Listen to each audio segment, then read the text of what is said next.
नमस्ते, कसे आहात तुम्ही सगळे? मी आहे ऐश्वर्या आणि हा आहे माझा वुमन्स डेचा ब्लॉग. तर मला फक्त एवढं सांगायचं की ना माझ्या नवऱ्याने त्या दिवशी मला विश केलं ना काय केलं ना काय केलं म्हणून मला सकाळी उठलं की असं वाटलं की यार ह्याला तर काहीच नाही माझ्याविषयी वाटत असं तसं.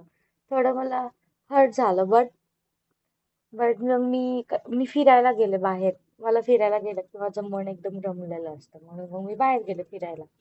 मग मी फिरून आले आले घरी आणि नंतर मला माझ्या नवऱ्याने मला एकदा चहा करून दिला. परत मला रात्री बिर्याणी बनवायची होती.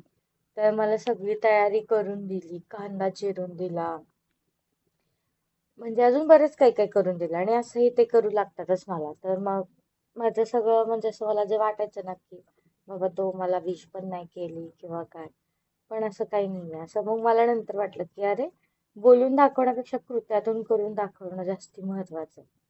त्याच्यामुळे माझा वुमन्स डे खूप छान गेला. गिफ्ट दिलं नाही म्हणून रुसणं किंवा त्याने विश केलं नाही म्हणून रुसणं याच्यापेक्षा मला त्यांनी थोडीशी मदत केली ना फार छान वाटतं. मग मी बिर्याणी करायला सुरुवात केली, मॅरिनेट केलं चिकन.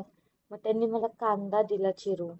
मग तो कांदा मी फ्राय केला. मग तांदूळ भिजत घातले. सगळं करून ठेवलं. आणि मग चिकन मॅरिनेट झाल्यानंतर ना मग मी त्याला फोडणी दिली. तुम्ही कशी करता बिर्याणी? तुम्ही पण मला सांगा. मी दम बिर्याणी केली होती आणि ऍक्च्युली मला येत नव्हती बिर्याणी, पण माझा एक मित्र आहे. त्याने मला ही शिकवली. I am glad. खूप छान शिकवली त्याने आणि हा मॅच होती वुमन्स डे दिवशी आणि आपण ती जिंकलो. Yay! खूप जास्त आनंद झाला होता त्या दिवशी. एकतर माझं फेवरेट फूड पण बनत होतं आणि मॅच पण जिंकली आपण.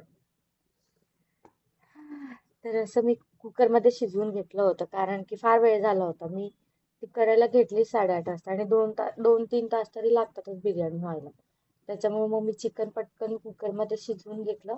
एक साईडला मी तांदूळ टाकले.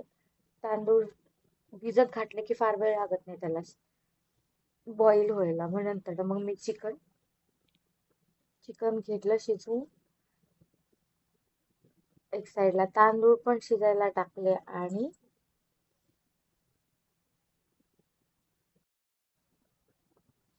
आणि माझी रेडी होती मग थोड्या वेळाने बिर्याणी. आणि thank you for watching. Please subscribe करा, फॉलो करा, लाईक करा आणि कमेंट करा. Bye bye. Thank you for watching.